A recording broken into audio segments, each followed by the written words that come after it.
Jaja know people.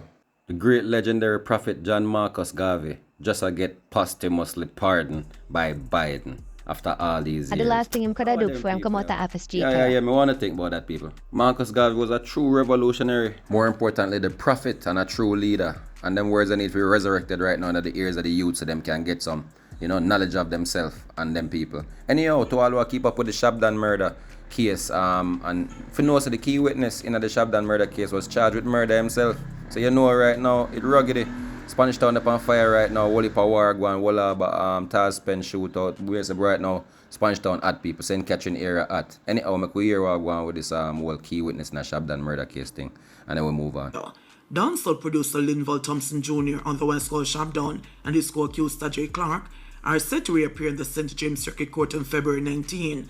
This follows ongoing efforts by the prosecution to secure testimony from a key overseas witness currently incarcerated in Florida on a murder charge, a development casting doubt on the witness's availability for the trial.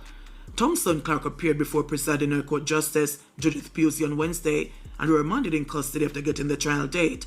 Thompson has been represented by attorneys Tom Tavares Finson and Donahue Martin, while attorney Cadin Coleman is representing Clark. The matter could not proceed as a vital witness, so the prosecution is presently overseas in custody. Steps are being taken to arrange for him to give evidence, and the prosecution asks for additional time to determine if this is feasible, Tavares Finson said. He expressed skepticism about the feasibility of securing the witness's testimony. This is not the first time the court has been told this, and in fact, the witness in question is in jail in Florida on a murder charge, and is very unlikely to be available as a witness in this matter. The case was set for trial on February 19, and the prosecution was told by the judge to determine the way forward in view of the unavailability of witnesses, Tavares Finson said. The men are charged for the May 25, 2022 murder of 27-year-old Chadwell Fraser, otherwise called Bombrain, 24-year-old Camario Calvin, otherwise called Chippy, and the 26-year-old Tony and Reed, otherwise called Two Fly. The three were shot and killed, and the two other people wounded in a drive-by shooting at a birthday party in Rose Heights.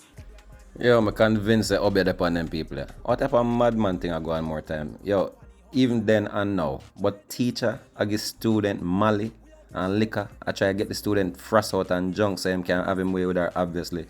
What type of sickness I go on in high school? Listen to this madness here.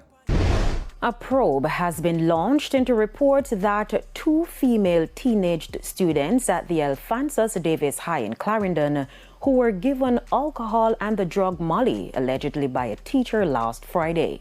TVJ News was informed that one of the minors became unresponsive after consuming the drugs and alcohol.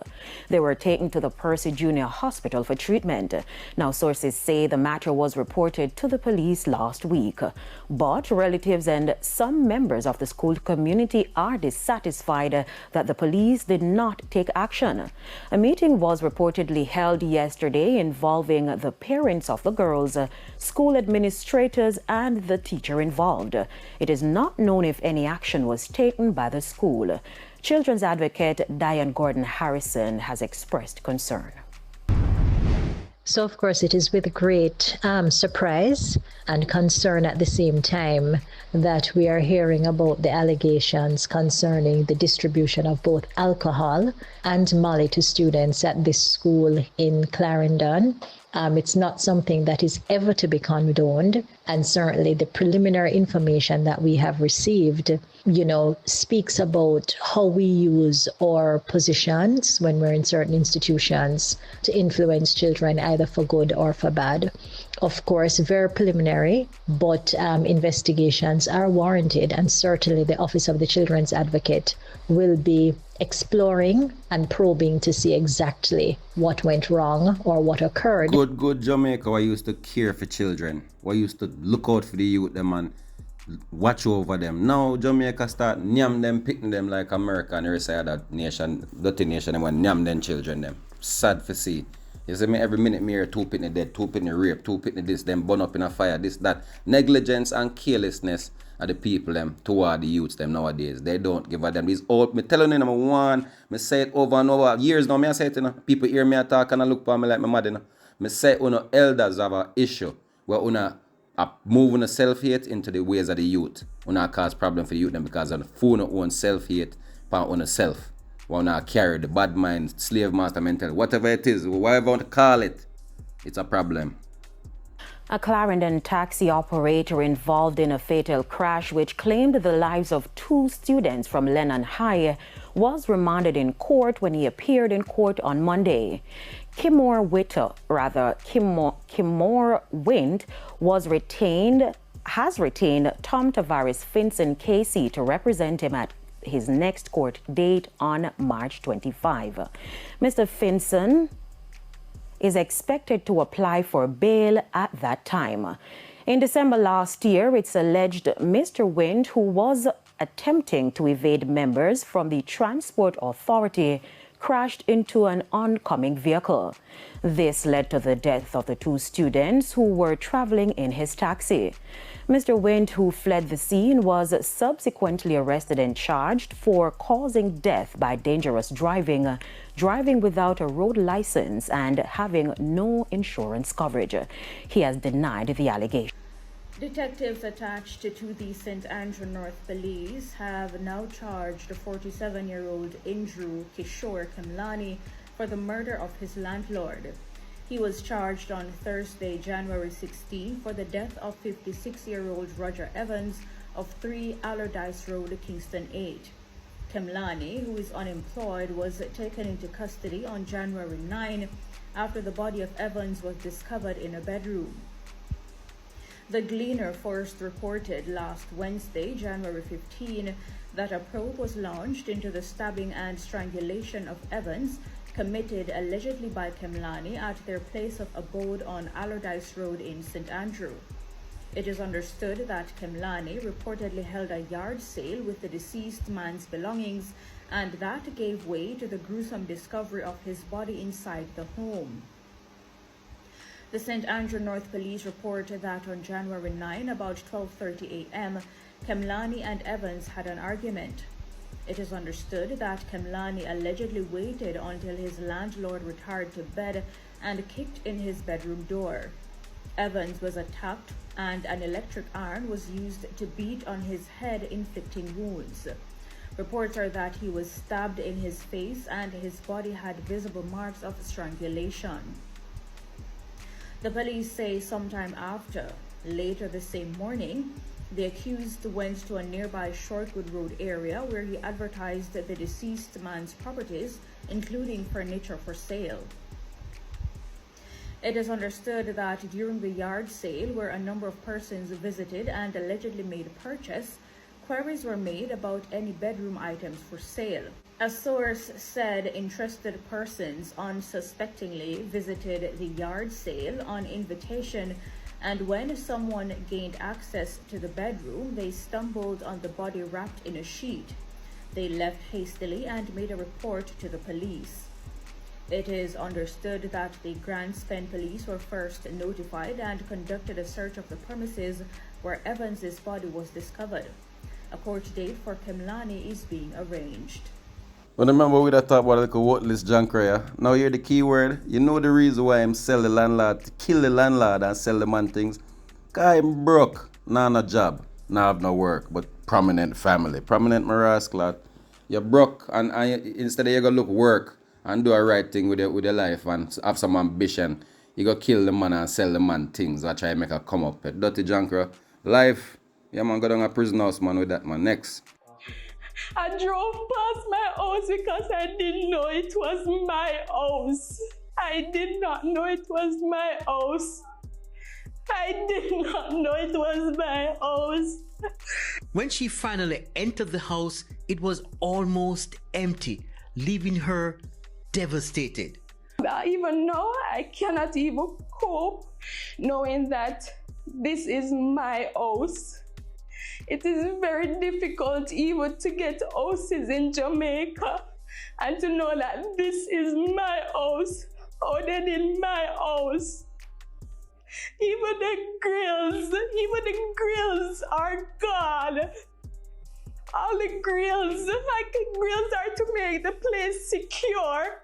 And can you believe that they came in, remove all my grills from the door and the windows? Maria has been left to pick up the pieces and start all over again, but first she'll have to get over the fact that her things are gone. You see, you hear them type of thief, them thief are wicked to the next level, and thief all your grilling, all the toilet bowl, brother, them a thief, brother. Yo, if you hear the latest thieving incident, the man them take people toilet bowl, take the grill, the window, the door. You know them guy with the lady front door on the house. She not even know say a fair house she drive past. Why? Pray for your country, people. Pray for everywhere, everybody. No star. Terrible. Up first this afternoon, the St. Anne police are investigating an attack against Mayor of St. Anne's Bay, Michael Belnavis. TVJ News understands that Mr. Belnavis received several chop wounds by an unknown assailant Monday. It's understood the mayor was entering his house when the incident happened. We spoke to chairman of the Jamaica Labour Party Communication Task Force, Abka Fitz-Henley. And has since been discharged. He's expected to get better pretty soon. Boy, them people are wicked and tough. May I tell you, they're rough. More time, people, you think so it's easy to forward with them shooter every time? Trust me, people. Sometimes we want to jump into some fantasy too and escape reality.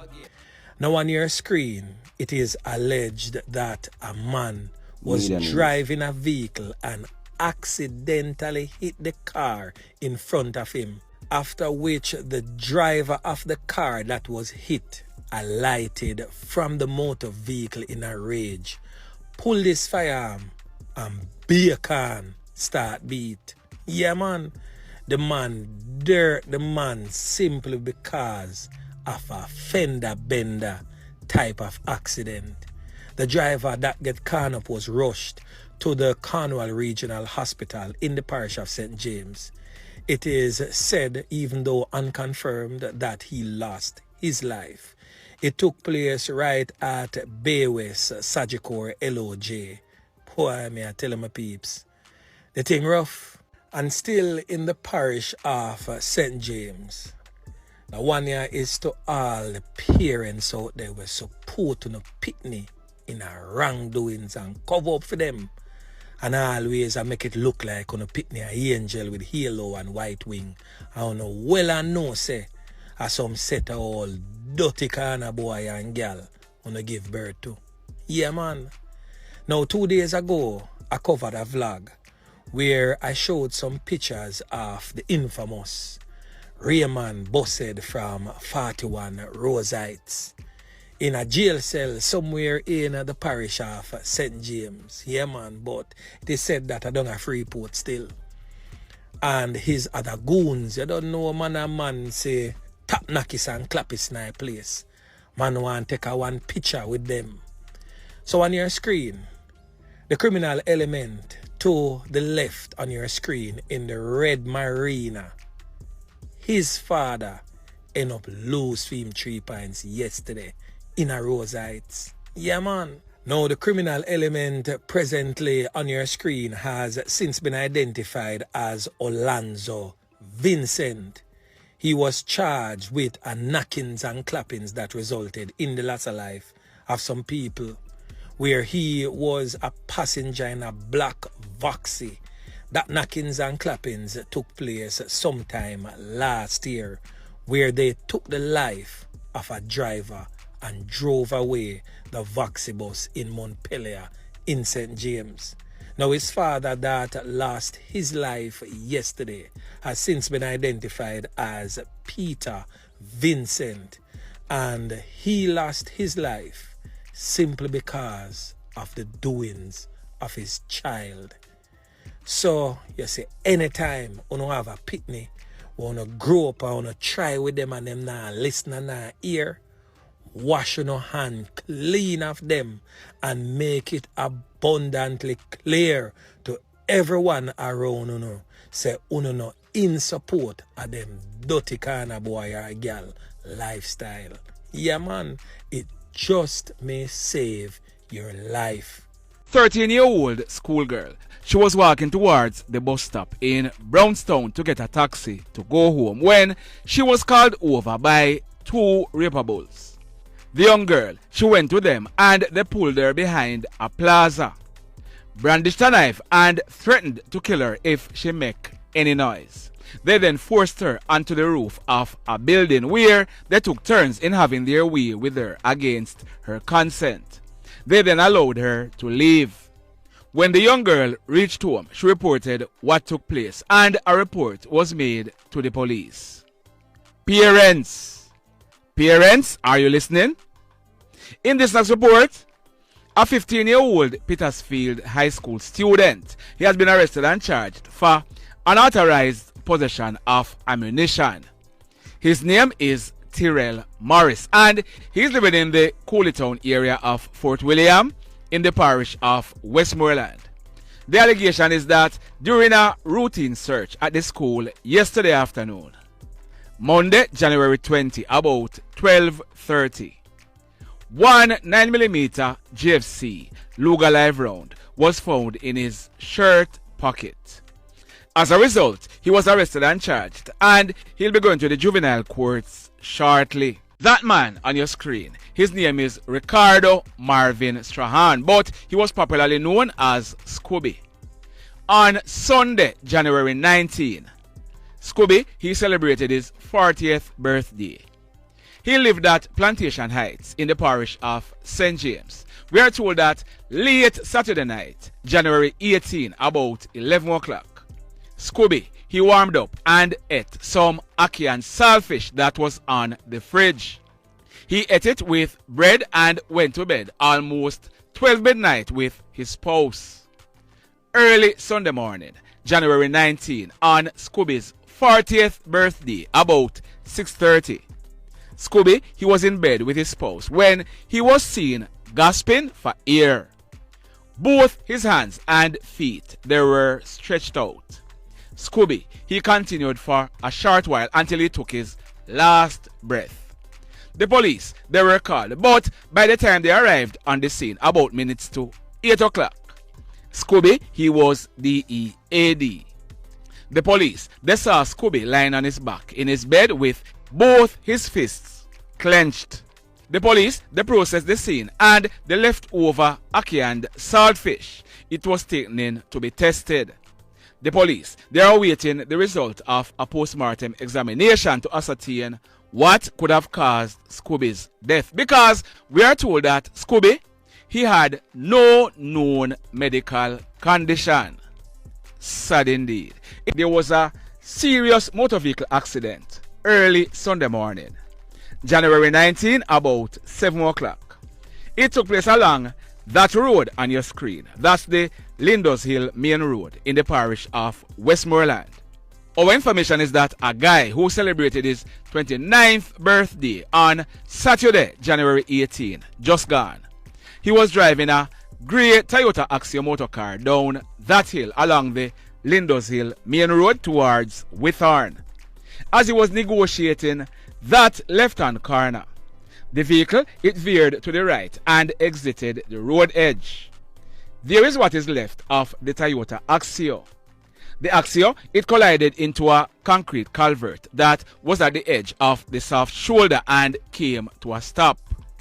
As a result of this collision, the driver, he received serious injuries to his head, his shoulder, his hands, and his feet. He was transported to hospital where he was treated and admitted in a serious condition. Sad indeed. On Saturday morning, January 18, at minutes after 7 o'clock, a 70-year-old lady, a 27-year-old lady, and a 25-year-old male, they were passengers on the back seat in a white Toyota Probox motor car. A male passenger and the driver, they were in the front.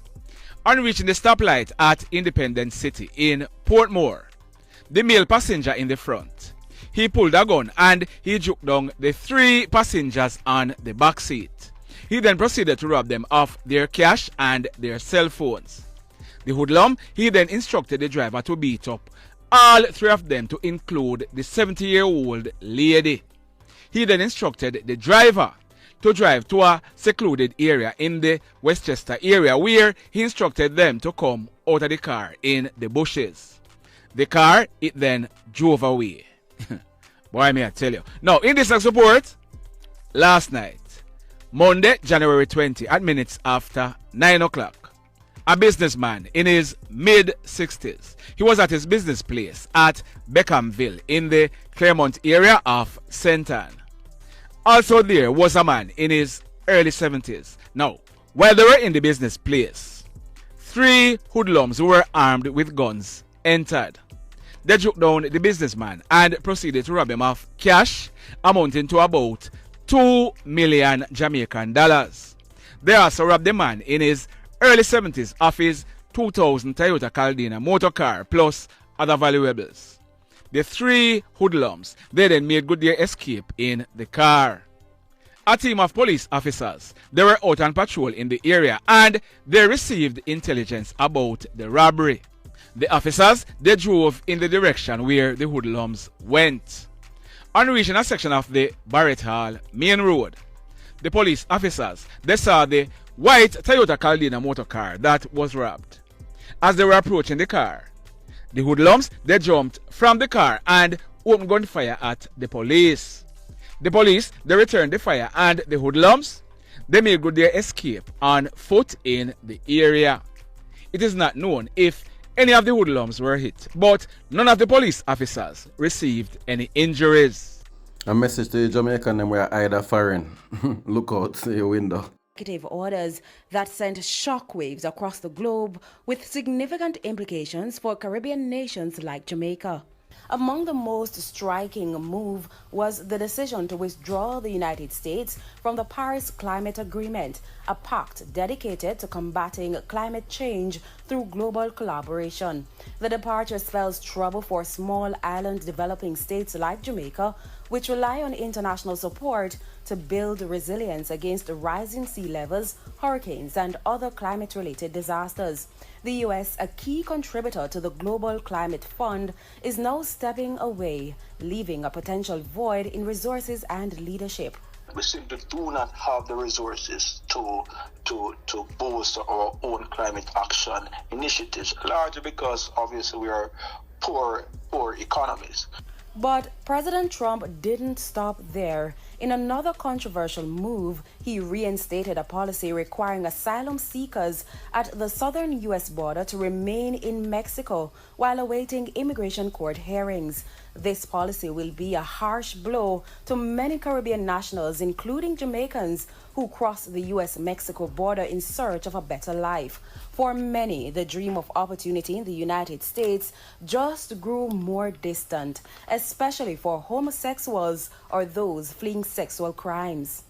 We have an administration that demonstrates no empathy or sympathy towards those kind of situations and will not be funding the immigration apparatus to accommodate such. So even if there's a facility of such, they will still be caught up in a backlog that will wreak havoc and mayhem.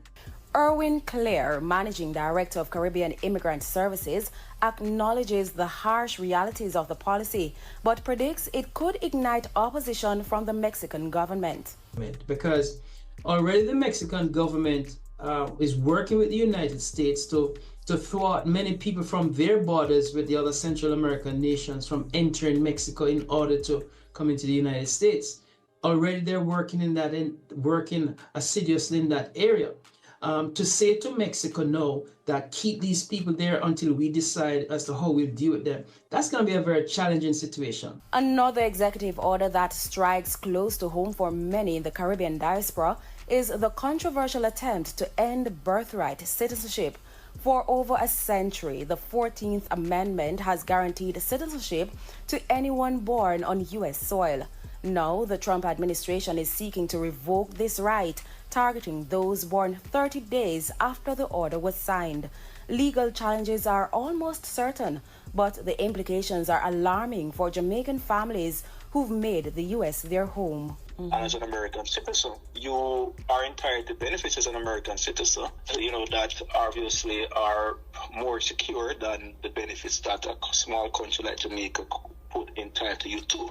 That's a part of the lure of many of our citizens actually migrating to the United States to be able to ensure that their children can access particular benefits.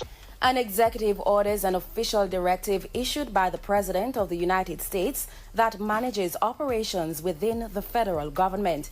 It has the force of law, but does not require approval from Congress. people. And me I blame them, brother. The batty boy thief money ain't gonna foreign. Gaza, say Gaza. Batty boy blame them, they can't come and blame them. Come myself and blood me a kill you. Blame them, you're a thief. Gaza. You're a crook, blame them. The dirt you out. Thief in boy, blame them.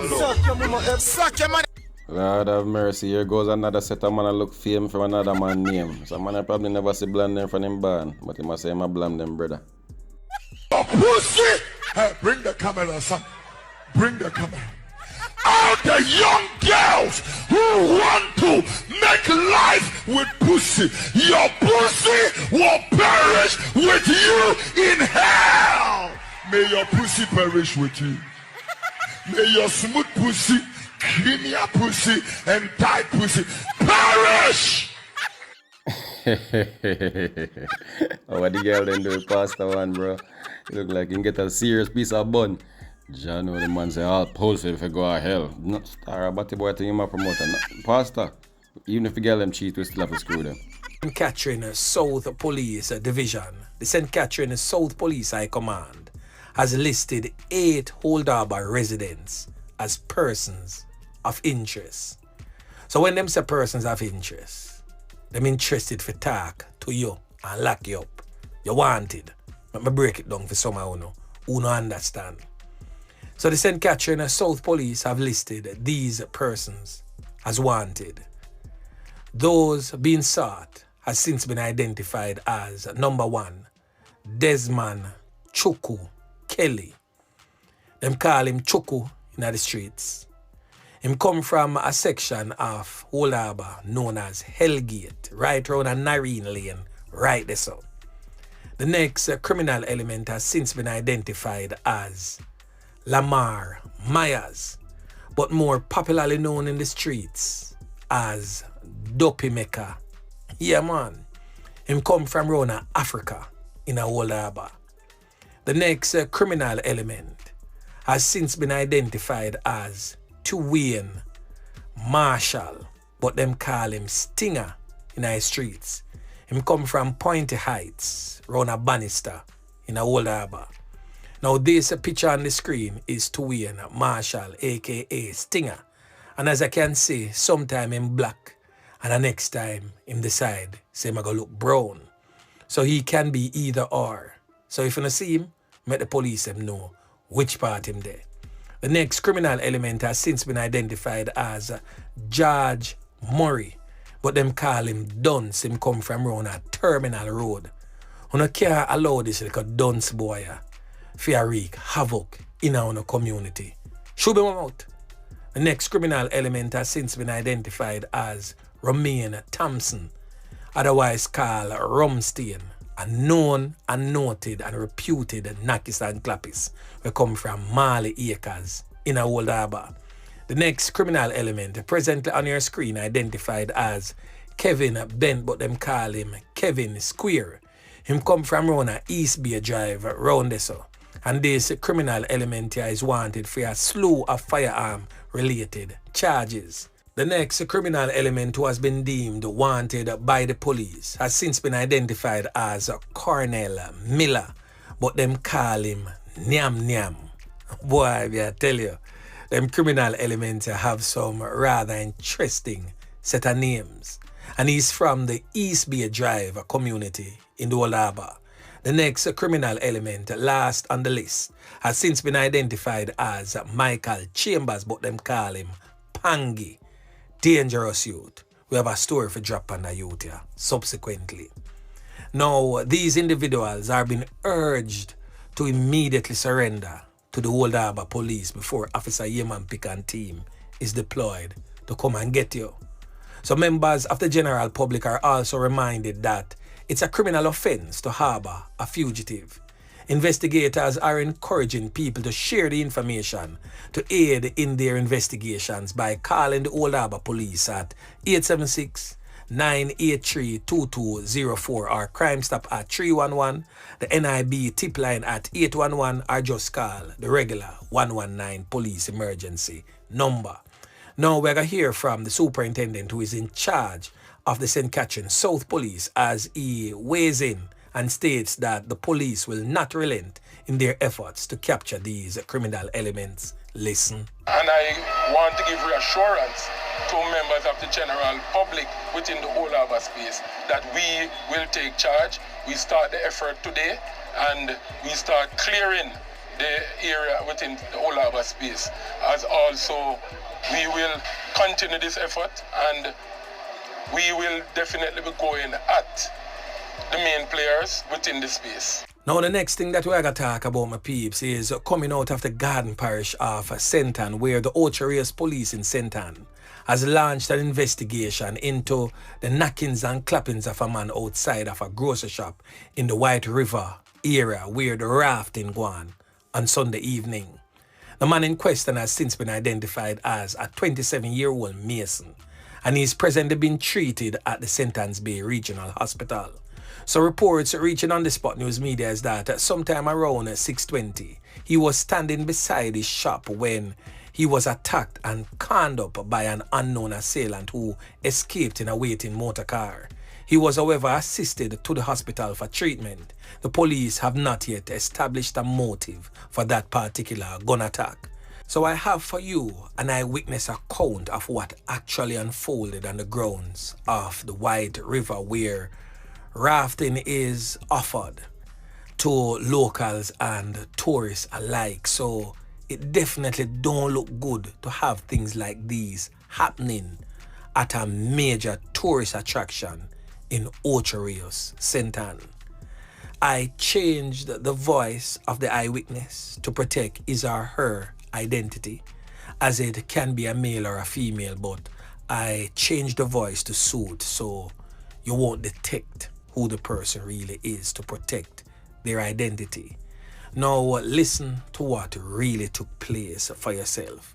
And this is really a sad reality for the regular members of Chan Public who just want to earn a honest living. Listen. Now, I tell you, say, yo, right now, innocent and rafting. Bad man, I tell you, say, yo, the government nah do a good down the dog. Government knows anything. When the business they lock down in Shah, won't meet up back and ensure the youth have proper security. Even yesterday, when a fire shot off a man down there, one piece are running up and down. So with them, I'm going to make you reach. Wait till you hear somebody pronounce on a white river rafting, how much gunshot back eye. And look how near the police station, then they charge you. Bad man will look help on this one. So me I say to you, bro, bad man we are pay extortion, you know, to the government people, you know. So we are look help them the charge before man come down, they can shoot them and kill nobody that. That brawling 5 o'clock yesterday, man, them a fire much gunshot and that bridge down the dark. We are look help on this one. Get on this one. So want make the police and know so if you go give you a trip on the White River. You know, what you send and rafting. I yesterday be a gunshot and lick down there like a rain to boom buckle and if you was now Waahhh and Jamaica that. Man then come like to and take this business, you come like that even police and about afraid again. Because me I tell you say one policeman did a select like a play some music. One laptop and one box. Me used to when on the shop in my flat, me used to have him left on the laptop. Long time when a police not if it's ever to protect it. So right now, if police can't reach on this party come like we lose. A gunman, man, they just brave enough, we just want to do anything, dog, in a hurl, dog. Right now, me I feel scared. So, me I tell you on this one, we need some help them a Senton, White River rafting. I be a gunshot, man, them a fire down here, daddy. Be a gunshot. I not tell you as a joke, dog, a real thing. Be a gunshot, you still have be a gunshot a fire, dog. Right now, me forgot all work to that, me not even know. Waahhh go take place. Yeah. Come on, you come again and fire more gunshot, dog. You world just come like me, no one to your world, dog. So the last thing that we're going to talk about, my peeps, is coming out of the western end of the island. We are talking about the Westmoreland Police Division, where 2 women and a man have been arrested and charged in Westmoreland following the seizure of a Brico Auto .380 pistol with a magazine containing 8 live 9mm rounds on Monday. So the Westmoreland Police made the seizure during an operation in the Jerusalem Mountain community in the parish. The Savannah Lamar Police suggest that sometime around 4 a.m., a team was in the area when a house occupied by the man and the 2 women were searched. During the search, the firearm and ammunition was found in a chicken coop that was in the area adjoining to the home. The police stated that the 3 people were taken into custody. However, their identities is being withheld pending further investigation. Yo, people, in a real life, there's a lot going on right now. You see me? The streets at Spanish Town at right now. I say my phone at right now. So yeah, my people want to cool it out. Big up on yourself, and you don't know if you stay tuned. Hit the subscribe button, hit the notification bell. Please do leave your feedback and like the video, share and tell a friend to tell a friend. Rocky with G-Terror, reasoning with G-Terror. No schooling outside. Nice.